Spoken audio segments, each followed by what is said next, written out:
Glória a Deus, que a paz e a graça vos sejam multiplicados, amém? Vamos para mais um dia de leitura do livro Conhecendo Deus e Fazendo a Sua Vontade. Hoje entramos na unidade 10, a vontade de Deus e a igreja, é o tema da unidade 10. Deixa eu orar por vocês. Pai, graças te dou por tudo que o Senhor está fazendo em nossas vidas, em nossa casa. Nos capacita para cada vez mais nós cumprirmos a Tua vontade, o Teu querer, em nome de Jesus, amém. E graças a Deus, amém? O versículo para decorar dessa semana é Romanos 12, verso 5. Diz assim: assim nós, embora muitos, somos um só corpo em Cristo e individualmente membros uns dos outros. Um testemunho aqui, Iva Bates era o joelho.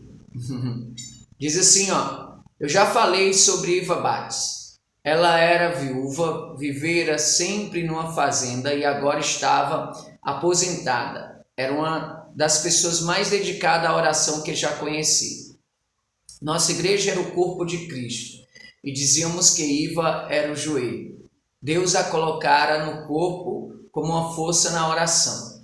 Quando tínhamos novos crentes na igreja, nós os mandávamos para Iva, a fim de que ela conversasse com eles sobre a maneira correta de orar. Ela ensinou muitas pessoas a orar. Quando começamos nosso ministério no campus universitário, Iva não sabia como iria funcionar no corpo em relação àquele trabalho. Quem iria prepará-la para atuar em relação a esse novo ministério? Bem, nosso ministro para os universitários iria prepará-la. Ele conversou com Iva sobre como ela poderia orar pelo trabalho na universidade. Ela não mudou seu papel no corpo de Cristo, apenas aprendeu como poderia ser o joelho, ter o encargo de oração. Para esse trabalho, foi dito ao estudante o seguinte: sempre que vocês forem testemunhar alguém ou tiverem determinada responsabilidade em relação a esse ministério, compartilhe isso com Iva. Ela vai orar a seu favor.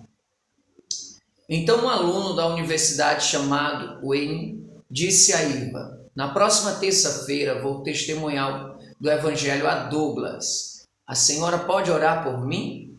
Iva disse que sim. Ela deixou tudo de lado e começou a orar por Wayne. Por volta do meio-dia, quando ele estaria testemunhando a Douglas, ela fazia isso todas as vezes que os estudantes lhe diziam o que estavam fazendo. Apenas a mão estava tocando o campus, mas o corpo inteiro estava bem ajustado. Cada parte estava funcionando onde Deus o havia colocado, a fim de que a mão pudesse ser eficiente. Cerca de 3 semanas depois, um jovem veio à frente durante o apelo. Estava se entregando ao Senhor. Eu disse à igreja: este é Douglas, ele agora é crente. Olhei para Iva e ela estava muito emocionada, chorando mesmo. Ela não conhecia aquele rapaz, mas havia orado por ele durante 3 meses. Quem ganhou Douglas para o Senhor foi o corpo de Cristo. Oh, glórias, aleluias. Mais uma vez o versículo para decorar. Assim nós, embora muitos, somos um só corpo em Cristo, individualmente membros uns dos outros. Romanos 12, verso 5. Amém? Vamos para a primeira aula. O primeiro dia diz assim, a igreja, né? Primeiro dia, a igreja é o tema. Dia 1, igreja, a igreja. Os membros da igreja precisam aprender a andar com Deus, precisam aprender a ouvir sua voz, precisam ser capazes de identificar as coisas que só Ele pode fazer. Como pastor, minha responsabilidade era ensinar a eles essas coisas. Durante o meu primeiro ano de ministério como pastor, eu geralmente procurava descobrir o que Deus já estava fazendo naquele lugar. Depois gastava algum tempo levando o povo a relacionar-se com Deus, de modo que este pudesse compreender o que era uma igreja e como ela devia funcionar. Na Bíblia, Deus dava a visão e capacitava os líderes espirituais que ele chamava. E esses líderes então conduziam o povo, sua caminhada com Deus e sua sensibilidade em relação ao que ele estava fazendo no meio do povo era crucial. Encontramos um exemplo claro desse padrão em Atos 6. Talvez um dos maiores desafios para o cristianismo em nossos dias é que as igrejas andem com Deus de tal maneira que o mundo venha a conhecê-lo como resultado desse testemunho. Quando uma igreja permite que a presença e a atividade de Deus seja expressa, o mundo que sempre observa será atraído para ele. Como pode uma igreja ser instrumento por meio do qual as pessoas venham a se aproximar de Deus? Em primeiro lugar, você precisa compreender quem você é em relação a Deus e em relação ao seu próximo. A igreja é obra de Cristo. Ele edifica a sua igreja. Mateus 16, 18. Usando pastores e líderes dirigidos pelo Espírito, Efésios 4, 11 ao 13, e organiza nela os membros de acordo com sua vontade, 1 Coríntios 12, 18. Assim, os membros da igreja e os líderes espirituais devem ter respeito pelo pastor e pelas pessoas individualmente que Deus coloca na igreja. Segundo, a igreja é o corpo vivo de Cristo, como muitos membros, 1 Coríntios 12, 27. A igreja não é o prédio, nem a organização, a estrutura. É um grupo de pessoas que constituem um corpo vivo. 3. A igreja está relacionada com Cristo, a cabeça do corpo. Efésios 1, 22. Efésios 4, verso 15 e verso 16. De forma muito especial, todo e qualquer assunto em uma igreja deve ser submisso ao senhorio de Cristo. 4. Cada membro da igreja se relaciona com todos os outros membros da igreja de modo muito especial. Efésios 4, 11 ao 16. 1 Coríntios 12. Todos os membros da igreja são interdependentes. Todos precisam uns dos outros. 5. A igreja tem juntamente com Cristo a missão de executar o propósito redentores do Pai. Mateus 28, 18 ao 20, 2 Coríntios 5, versos 17 ao 20, somos cooperadores de Deus. 1 Coríntios 3, verso 9. E vem a primeira tarefa. A seguir você tem diversos pares de declarações. Nesses pares, uma das declarações é centrada no homem e a outra é centrada em Deus. Marque as declarações que são centradas em Deus. 1A. Uma igreja eficiente se constrói a partir de uma liderança forte, participação dos leigos e boa organização. 1B. Cristo edifica sua igreja por meio do serviço prestado no poder do Espírito Santo pelo pastor, pelos outros líderes e pelos outros membros da igreja. 2A. É Jesus Cristo quem dá vida à igreja, pois ela é seu corpo vivo. 2B. A igreja é um grupo de pessoas devidamente organizada de maneira a formar uma instituição em sua comunidade. 3A. Todas as igrejas precisam de um diretor executivo e de uma diretoria. 3B. Cristo é cabeça da igreja. 4A.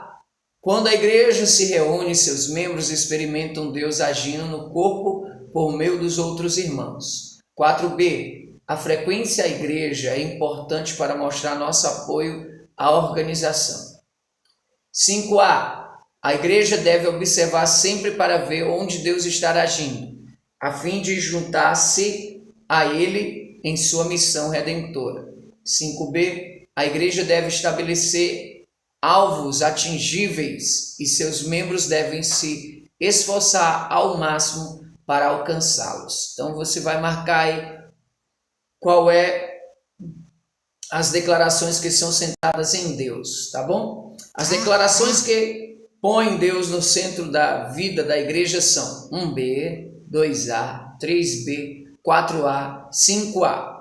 Deus realmente trabalha por meio do pastor, por meio de outros líderes e do povo em geral, com a finalidade de atingir seus propósitos. Muitas das declarações feitas em nossa igreja indicam, no entanto, que frequentemente em nosso trabalho religioso nos centramos no homem, damos a inteligência humana e a habilidade muito mais crédito do que merecem.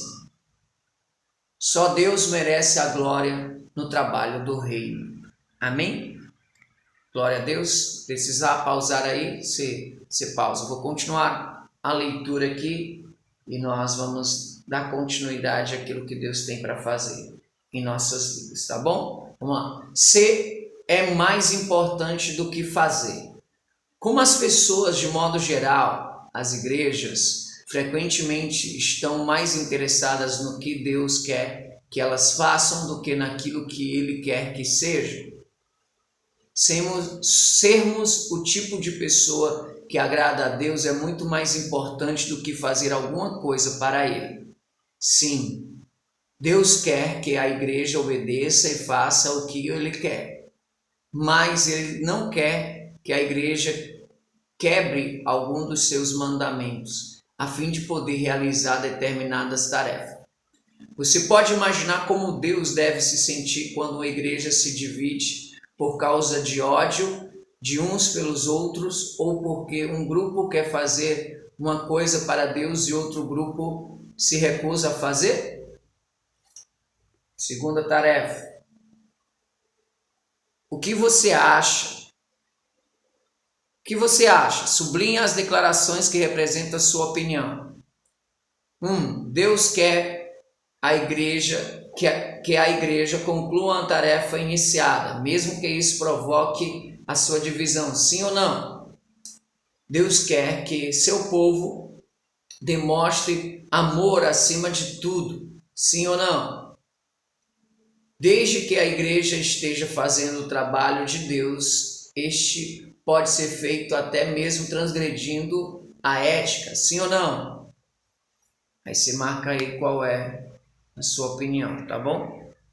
Vamos lá. Estas questões são difíceis para algumas pessoas. Frequentemente as pessoas acham que no trabalho que é feito para Deus podemos usar os meios que forem necessários, seja eles quais forem. Algumas pessoas não hesitam em violar a vontade de Deus descrita na Bíblia, a fim de fazer o que elas pensam ser a vontade dele. O interessante de Deus é que seu povo seu povo seja santo, limpo e puro. Ele está interessado na unidade da igreja. Deus não quer que haja divisão no corpo. 1 Coríntios 12, 25. Ele está interessado em que os membros da igreja amem uns aos outros, porque assim o mundo saberá que eles são seus discípulos. As pessoas identificarão os discípulos de Jesus por causa do amor existente entre eles. João 13, verso 35. Deus é capaz de realizar sua obra por intermédio do seu povo de uma maneira consistente, com todos os seus mandamentos e com sua própria natureza. Em todo o Novo Testamento, Deus expressa seu anseio para a igreja. Desejo que você tenha alguns deles em mente ao estudarmos junto esta unidade. Primeiro, Deus quer que seu povo seja santo e puro. Segundo, Deus quer que seu povo mostre unidade. Terceiro, Deus quer que seus filhos amem uns aos outros. Então vamos para a próxima tarefa. Passei aqui. Leia as passagens bíblicas a seguir. Relacione cada texto com uma das 3 declarações transcritas acima. Escreva a declaração apropriada abaixo de cada texto bíblico. Tá bom? Vou deixar para você fazer essa leitura e você dá uma pausa aí, faz essa leitura, faz essa tarefa e eu já vou colocar a outra parte final da tarefa aqui para você também. Pronto, aí quando você finalizar, você continua comigo aqui a leitura, tá bom? Já vou direto para a leitura. Vamos lá. As respostas são A2, B3, C1, D1 e E2. Agora o próximo tópico, conhecendo e fazendo a vontade de Deus como igreja, né?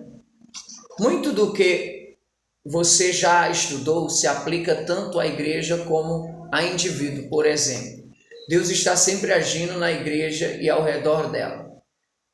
2. Deus busca manter um relacionamento contínuo de amor real e pessoal com sua igreja.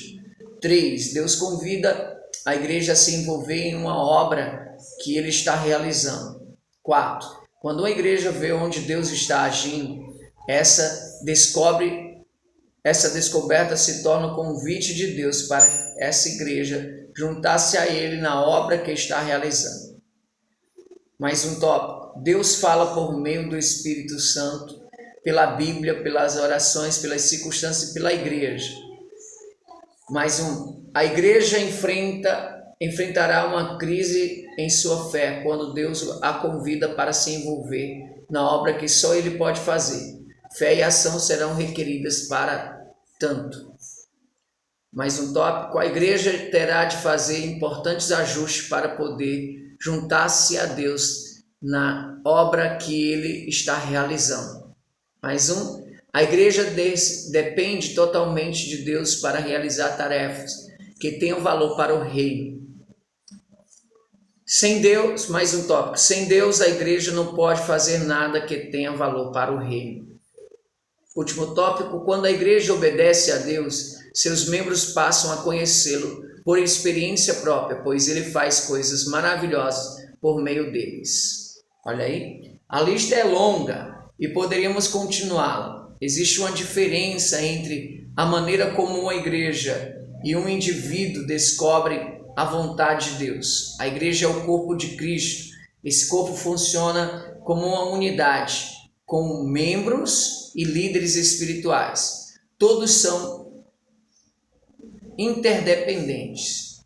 Eles precisam uns dos outros. Cada líder e cada membro do corpo precisam uns dos outros, a fim de conhecer completamente a vontade de Deus. Cada membro tem uma atribuição no corpo. Gálatas 6, verso 1 ao 5. E cada líder tem uma responsabilidade diante do corpo no que se refere a equipar seus membros. Efésios 4, 11 ao 13. O pastor é responsável pelo corpo e também diante do corpo.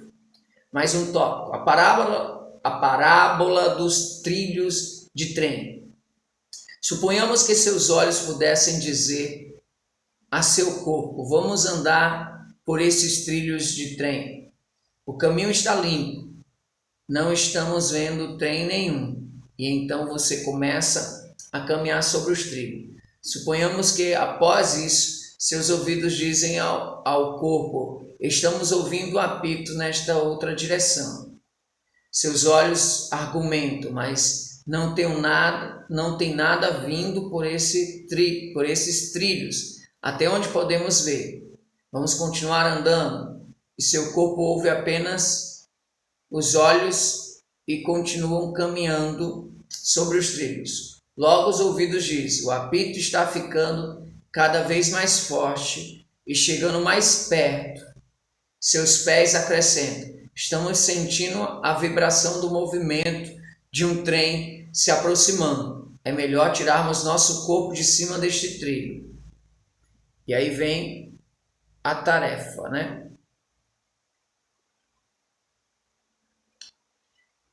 Se fosse seu corpo físico, o que você faria? Assinale sua resposta. Sairia do trilho o mais rápido possível? Pediria a todos os membros do corpo que fizessem uma votação para ver o que a maioria iria decidir? tentaria ignorar o conflito na expectativa de que ele passasse. 4. Iria confiar nos meus olhos e continuaria andando. Meus olhos nunca falharam, pelo menos até agora. Marque aí o que você faria, tá bom? Continuando a leitura. Isso pode parecer uma questão tola. Deus deu ao nosso corpo muitas partes, muitos sentidos. Quando cada parte faz seu trabalho, o corpo todo funciona como deve funcionar. Não verificamos o voto de cada parte do corpo a fim de estabelecer a vontade da maioria. Também não ignoramos nossos sentidos em conflitos e muito menos escolhemos atentar apenas para um deles, ignorando os outros. Viver assim seria muito perigoso.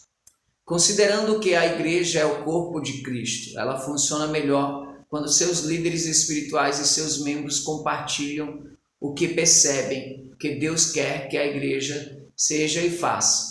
A igreja precisa ouvir todo o conselho de Deus por meio dos seus líderes espirituais e seus membros. E desse modo ela pode prosseguir em plena confiança, em perfeita unidade para fazer a vontade de Deus. Vamos lá para mais uma tarefa.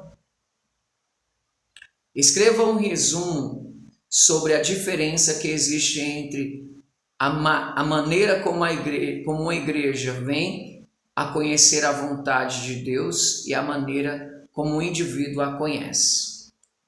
Que pergunta você tem de fazer sobre a maneira como a igreja pode conhecer a vontade de Deus? Seu versículo para decorar desta unidade focaliza a igreja como um corpo. Escreva-o nas linhas abaixo e comece a decorá-lo. Depois faça uma revisão dos outros versículos para decorar. O versículo dessa semana eu falei no início da leitura, tá bom? Vamos continuar aqui. Quando Deus deseja revelar sua vontade a uma igreja, ele começa falando a um ou mais indivíduos, em virtude da natureza de seu chamado e da responsabilidade que tem diante de Deus. Geralmente essa pessoa é o pastor. Embora possa ser outro membro do corpo, a tarefa do pastor é testemunhar à igreja sobre o que ele percebe que Deus está dizendo. O corpo inteiro busca a Cristo, a cabeça da igreja, por sua orientação, e ele guia todos os membros do corpo a compreenderem completamente a vontade de Deus. Você pode ter algumas perguntas sobre como pôr isso em prática em sua igreja. Uma igreja de 50 membros faria isso de forma diferente de outra com 5.000 membros. A coisa mais importante não é o método, mas o relacionamento com uma pessoa. Cristo é a cabeça de sua igreja. Ele conhece a maneira muito singular, pessoal, que cada pessoa tem de trabalhar com ele, na descoberta de sua vontade. A igreja em Jerusalém tinha mais de 3.000 membros. E Cristo foi capaz de fazer sua vontade por intermédio deles, sob a liderança dos apóstolos, seus líderes espirituais. Em Saskatoon, quando Deus agia no meio do povo e expressava a sua vontade aos membros da igreja, eu os orientava como seu pastor, no sentido de que compartilhasse com outros membros do corpo o que Deus lhe dizia. Todos tinham essa oportunidade, eram estimulados a fazê-lo. Cada um era estimulado a responder à medida que Deus o guiava. E isso acontecia não apenas na hora do culto, geralmente no final do culto, mas também em reuniões de oração, reuniões de comissões, assembleia administrativa, classes da escola dominical, estudo bíblico nos lares e em conversas pessoais. Muitas pessoas telefonavam para o escritório da igreja a fim de compartilhar o que Deus está dizendo a elas em seu momento, a sós com Ele. Outros ainda compartilhavam o que estava experimentando no trabalho ou na escola. A igreja toda se tornou consciente da presença de Deus em nosso meio de forma prática e por meio de experiências pessoais. Vamos aqui para mais uma tarefa. Mencione alguma ocasião em que os membros de uma igreja poderiam compartilhar com os outros o que acham que Deus quer que a igreja seja e faça. Mencione as ideias apresentadas no parágrafo anterior e suas ideias também. Sua igreja concede algum tempo para que os membros compartilhem com todos os demais aquilo que pensam que Deus quer que ela seja e faça? Sim ou não? Responde aí, tá bom? Vamos para uma... tem uma leitura aqui antes da última tarefa. Diz assim, compartilhe o que Deus está fazendo em sua vida.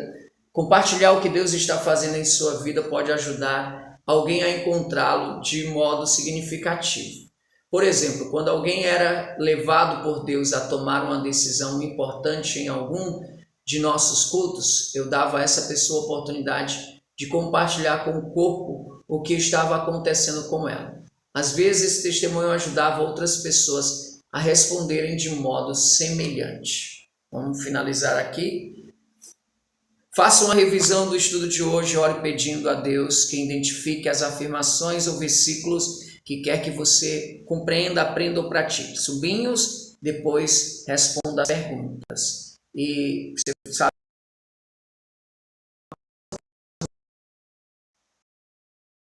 Deus, vamos lá, diz assim: quando a igreja permite que a presença e a atividade de Deus seja expressa, o mundo que sempre observa será atraído para ela. Uma igreja é um corpo vivo com muitos membros. A igreja está em missão com Cristo diante do mundo a fim de realizar os propósitos redentores do Pai. Deus quer que seu povo seja santo e puro. Deus quer que seu povo demonstre unidade. Deus quer que seus filhos amem uns aos outros. O indivíduo tem a visão total da vontade de Deus para a igreja local. A igreja precisa ouvir todo o conselho de Deus, pela Bíblia, pela oração, pelas circunstâncias e por todos os membros. Compartilhar o que Deus está fazendo em minha vida pode ajudar outras pessoas a encontrar reino de uma maneira seguinte. Deixa eu orar por você. Pai, graças te dou por tudo que o Senhor tem feito. Abençoa a vida dos teus filhos e os pais viver o melhor dessa terra em nome de Jesus. Amém. Deus abençoe e até amanhã.